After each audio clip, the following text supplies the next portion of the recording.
Right, hey everybody. I was going to live stream this, but I decided I would create a video, and that way it's there for all posterity and for everybody to see, even the folks that don't have Facebook. So what I'm going to do is one of my shrimp patterns. It's basically a Fuzzle Shrimp. Looks something like this one.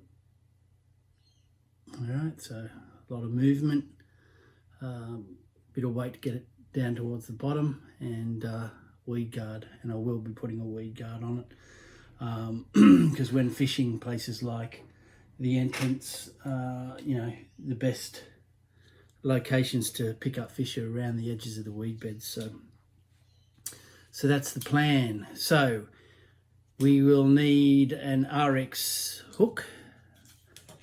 So this one is tied on an RX shrimp hook. Yeah, it's a RX NS156, which is this one. So it's a curved shrimp hook. So we'll get that and put it in. The good thing about this hook is because of this curve, you can build your fly up along the edges around the bend here. Which is usually a good place to start. The thread I'm using is just an olive 6/0. Obviously we need silly legs. The dubbing I will be using is Fuzzle dub, but you can do this with just about any sort of dubbing, EP dub, any of those things. If you want to make your own, then you can do that too. Olive crystal flash and a little bit of rabbit strip. Okay, so first things first is I'm going to tie in some dumbbell eyes close to the eye of the hook.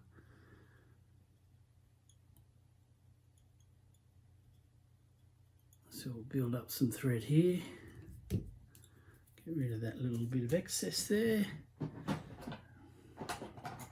and the dumbbell eye is here. So this is just a normal everyday brass dumbbell eye in this case. So a few wraps around there, straighten it up, and wrap this side just to get it into place. Nice and straight, so to check it straight, make sure the hook's straight, turn the eyes. Now you can take it out of the vise as well. Lay it on the table, make sure the hook's straight, but I just use the the bobbin as a bit of a plumb to make sure the hook's straight, and then straighten the eyes according to that. Alright, so now I'm going to take the thread down the shank and just put a layer of thread down. This is Mason's hard mono, 20 pound. Which is good for this size of a fly. You don't need anything heavier. It is really just to stop the weed fouling in the point of the hook. It's not like you're going to be casting into heavy cover most of the time. If you are fishing the snags, then you might go slightly heavier, but even with snags and getting in around trees, I find 20 pound plenty. Right, so I'm just going to turn that over. All I've done is taken the 20 pound and pinched it to a point. Alright, now I'm going to put it on the hook and just run a couple of loops of thread. Now what we want is for the mono to come back and not quite hit the tip of the hook. If you go too far, then there's a good chance the weed guard is going to snag on the tip of the hook. So that's where you want it. So once you're happy with that, tie it in. Double check it again, so it could probably be a touch longer now that I've tied it down. You don't want it too short. If it's too short, then it's not going to stop the weed from fouling the hook. Alright, so tie that in. Put a reasonable amount on of mono on, just to stop it pulling out. Of course, if there's a situation where you find you're not hooking up and you probably don't need a weed guard, then you can always snip it off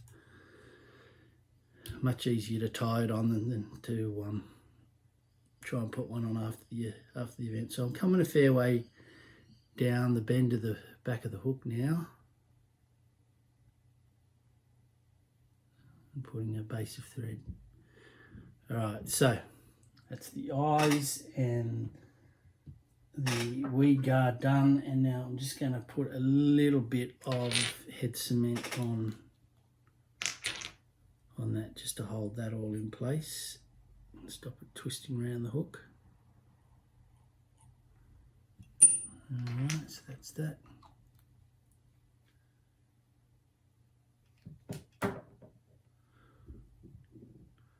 I'm going to take some rabbit strip, and all I'm doing is just separating a little bunch like so, and then cutting it off the leather. Alright, so this I want sitting like that on the hook.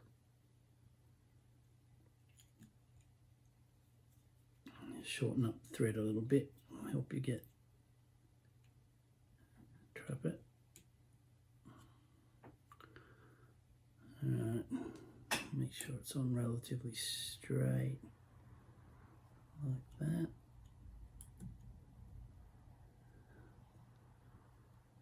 Alright, that's that bit. Now I'm going to take some crystal flash.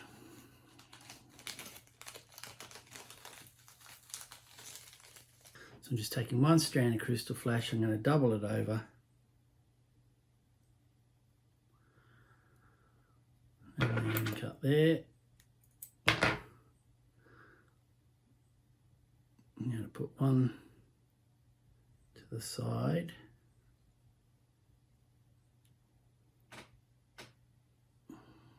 Wrap it down to where that rabbit fur is, and that'll keep it at the side. One on the other side like that. Bring them together, they're good, about the same length.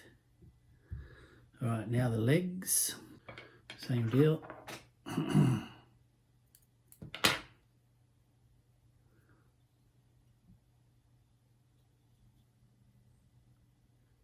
Thread to where you want it, roughly half.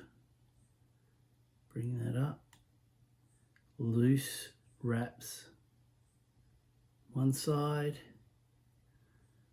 loose wraps second side, and make sure they line up, which they do. Okay, so that's that bit.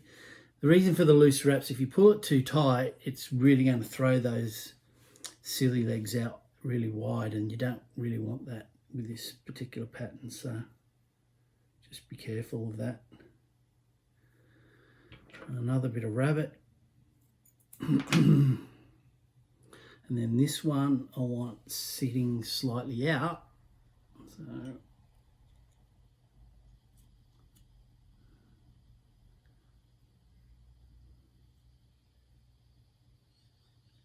not going to wind that quite as far up. So you can see now if I drop that down, the legs are sitting quite nicely to the front. Got the feelers with the crystal flash, and then the mouth parts here. Alright, next bit is the first of our bits of dubbing. Now, you've got two options here. Some people like to put what they call a hot spot, or they call it a spawning shrimp, whatever you want to call it. So that's this one here. You'll see there's a bit of orange in there. Either way, so yeah, that one's got the orange. I do them some with, some without. I'll do this one without, but if you want to add orange, just put the orange in the spot that I'm just about to do. Right, so I'm just going to take a bit of the fuzzle dub and just sort of get it out until you get a small bunch, and then just dub it straight onto your thread. Depending on the material, you might want to use a little bit of dubbing wax. I find with fuzzle dub I don't need to. Worst case scenario with the fuzzle dub is wet your fingers, and you should be right. So that's all I'm doing, is just a tiny little ball there at the front. All right, Now I'm just going to tease it out at the bottom like that, so it comes up over the rabbit a little bit like so. Then I'm going to take some mono eyes. Now I make my own ones, that way I get the colour I want and the size I want. So that's these guys, so that's just on a bit of 20-pound mono, burnt, bit of a UV epoxy, and then coloured however I want. And most of the time I just use nail polish and then put another thin coat of either Sol or Res bone dry or something similar. Alright, so now we're going to tie the eyes in. Now I do these one by one. Some people do them in pairs, but I find doing them one by one I get them exactly where I want them. So again, I'm just going to do some loose wraps and get that mono to the side of the hook as much as possible. And bring the thread right up to here. So this is the one, the first one is basically what you're going to put them on. So I want it on an angle sticking up, right? So a bit like that. And if you look here, it's out, and that's what the dubbing, little ball of dubbing there does. Pushes the eyes out and up. Okay, so that's the first one. Now the second one, same thing, try and line them up. A couple of loose wraps just to hold it into place. Get it on the edge of the hook. Now this is what I do here, is I try to make sure they're lined up. So this one I've just tied in needs to come back a fraction. Just grab the stalk and pull it back till it's lined up, like so, and then tie that in as well. Bring it to the front, right up against that dubbing, and that'll help push it up and push it out. Right, so, and just make sure they're lined up, which they are. So if you look there now, both the eyes are in and they're both pushing up and lined up. Okay, so that's that bit. Now the next bit, I'm going to take another lot of silly legs. Hopefully I won't get a hair caught in it this time. Alright, then I'm going to cut this in half.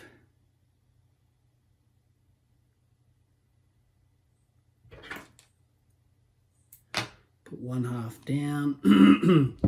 The other one's coming in here underneath, so I'm going to catch it around the thread and then get it till it's even. Pull those forward and then again loose wraps. Alright, so now you've got those legs facing forward. At this point, head cement, and the head cement is to keep those legs in place as well as the mono eyes. So make sure you get a little bit across that mono, that'll stop it, the eyes pulling out. Okay, so I'm going to bring this right up against those legs, and now we start dubbing the body. So this is pretty straightforward sort of stuff, just constant dubbing. Now you want to taper the body, so fairly thick at the front here, and then thin it out as it comes towards the back so you get the shrimp shape. I am going to go over those legs. Alright, try and get a nice thick start to the body like so. And then I'm just going to, as I said, taper it so it gets narrower as we move towards the back end of the fly. This colour of Fuzzle Dub you can't actually buy. You can buy an olive, but it's not this olive. I call this grass olive, and it's actually one that I've dyed myself. So it's meant to be similar to the colour of the seagrass in a lot of the estuaries. And it's been a real good colour for the bream and stuff, especially in places like Womble Lagoon and some of those places where the fish can be a bit fussy. So fishing around the weed beds, this is a good colour. So just continue to dub it. Doesn't need to be super neat, you know, and perfectly smooth, because we're actually going to tease it out once we get to the end here. Don't make it rough as guts so you've got big divots in it, but don't get too pedantic and try and make a perfectly smooth dubbing.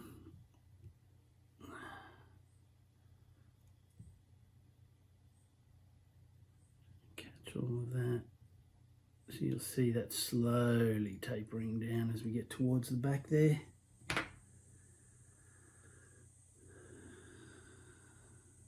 The good thing about the Fuzzle dub too is it goes semi-translucent, so you get that semi-see-through sort of thing happening with the shrimp patterns when they get wet. So it really does sort of represent what the shrimps actually look like in the water. That's why I use it. It's a Tywell product. Should be able to get it from anyone that stocks any of the Tywell products. So there you go, that's the tapered body. All right. Now what I also do sometimes is just a really thin little bit of dubbing here. All right. And crisscross it over the top of the dumbbell eyes, and that just helps hide the eyes a little bit. A few wraps there. Now Velcro, tease it out, just gently tease it out all around at the back there. Try and getting nice and tight to the back of the dumbbell eyes here.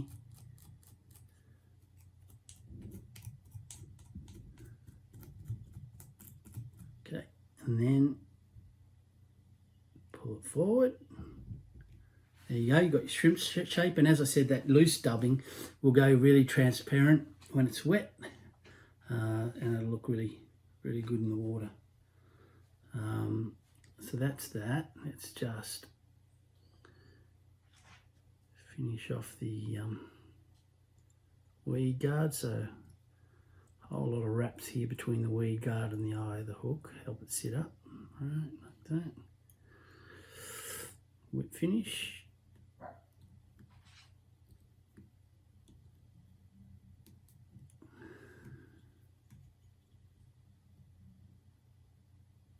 That's it.